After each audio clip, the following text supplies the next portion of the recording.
معروف ان الاطفال بيبقى عندهم شغف وبيحبوا يكتشفوا اي حاجة، بالذات لو حد قال لهم ممنوع تروح المكان ده او تدخل الأوضة دي، بيبقوا عايزين يروحوا ويشوفوا ويكتشفوا. وده طبيعي لانهم اطفال. انا احكي لكم حكايتي حصلت في التسعينيات. احنا كنا عايشين في الدور الاخير. كنت بحب دايما اطلع السطوح العب بلعبي او بالكوره، بس في يوم من الايام اللعبه بتاعتي وقعت من السطوح، وقعت على السطوح اللي جنبنا. ايوه، كانت في عماره جنبنا فاضيه مهجوره بقالها 20 سنه محدش دخلها. دايما كنت بخاف منها بس مش بحط في دماغي. كنت بسأل ماما دايما عليها، تقولي دي عمارة قديمة أهلها سابوها عشان مسافرين بيشتغلوا يعني، وهم سايبينها لولادهم عشان لما يكبروا يتجوزوا فيها. أنا طبعا كتر العمارة دي دايما بحاول أتجنب إني أقف جنبها، لأنها كانت دايما مطربة والبوابة بتاعتها عليها حديد وقفل وجنزير ومصدية وعليها تراب. كان شكلها وحش قوي، بقالها كتير ما اتفتحتش. أنا اللعبة بتاعتي وقعت فوق سطوح العمارة دي كانت لازق فينا، يعني العمارتين كانوا لازقين في بعض.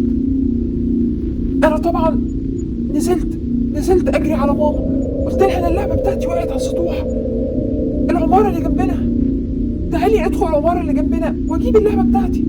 ماما قالت لي مستحيل، العمارة مقفولة بالقفل وأهلها سايبينها، وأهلها أصلا مسافرين مش هنعرف نتصل بيهم. قلت لها طب خلاص، امسكيني بإيديكي ونزليني على السطوح اللي جنبنا، دي العمارتين لازقين في بعض، وكمان في سلم كده من الطوب، انت بس دلدليني وامسكيني بايديكي، وانا اول ما احط رجلي على الطوب هنزل اجيب اللعبه واطلع على طول. طبعا ماما في الاول رفضت وقالت لي لا انت ممكن تتعوري، لا مش هخليكي تعملي كده. مع الزن والعياط اخيرا ماما وافقت، وفعلا مسكتني من ايدي ودلدلتني على السور، وانا حطيت رجلي على الحجر. حجر كان متدرج، كان عامل زي سلم بطوب. حطيت رجلي، ايوه خلاص يا ماما سيبي ايديا انا خلاص وقفت. وفعلا وقفت على الحجر، وبعدين نطيت، كانت حته صغيره، نزلت وخدت اللعبه بتاعتي. ماما قالت لي ارميها لي عشان تعرفي تطلعي. فعلا رميتها لماما، مسكتها وحطيتها جنبها ومدت لي ايديها، قالت لي يلا اطلعي على السلم اللي قدامك ده ومديني ايديكي عشان اشدك. بصراحه انا فجاه جات لي فكره ما انزل اتفرج على العماره دي. عماره كان نفسي دايما اشوفها، ليه دي فرصه اني انزل واتفرج عليها. جريت ونزلت ناحيه السلم، لقيت ماما بتنادي عليا رايحه فين؟ تعالي هنا ما تنزليش. قلت لها انا اسفه يا ماما انا عايزه انزل، وما سمعتش كلامها ونزلت. اول ما نزلت العماره كان في ضوء جاي من السطوح. نزلت اول دور، طبعا العماره كانت بتتكون من 3 ادوار. لقيت الدنيا منوره، طبعا نور جاي من السطوح. لقيت العماره عباره عن شقق كتير مفتوحه ومطربه، وشقق فيها ابواب والشقق التانية ما فيهاش ابواب. بصراحه كان في باب قدامي زقيته، بصيت لقيت الشقق مليانه جرادل بويا واعواد خشب ودبش. وحسيت اكني في حركه حشرات. نزلت قلت انا هنزل الدور اللي بعده اللي هو الدور التاني. نزلت الدور التاني، الضوء كان اقل شويه بس برضه لسه شايفه ايدي. قعدت اتفرج عليه وكان فاضل الدور الاول. قلت لازم انزله واتفرج على كل العماره، بس انا خايفه، واضح ان تحت الدنيا ضلمه شويه. لا انا شجاعه، انا لازم انزل واتفرج عليه، الفرصه دي مش هتجيلي تاني.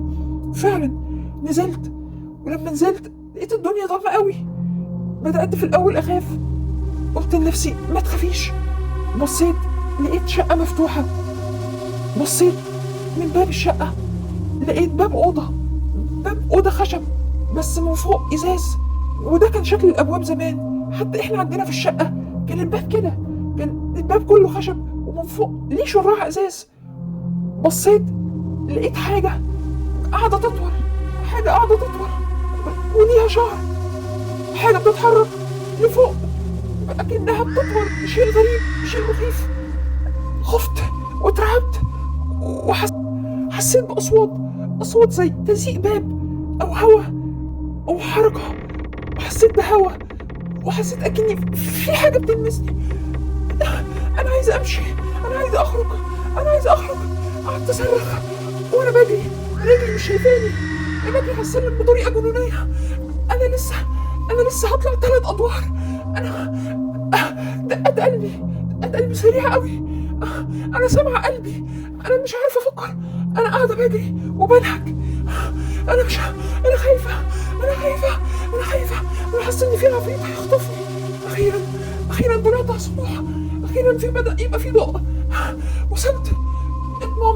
ماما واقفة مستنياني، قالت لي انت ايه اللي وداكي هناك؟ انت ازاي تنزلي؟ طلعيني يا ماما، طلعيني بسرعة، انا حاسة ان في عفريت.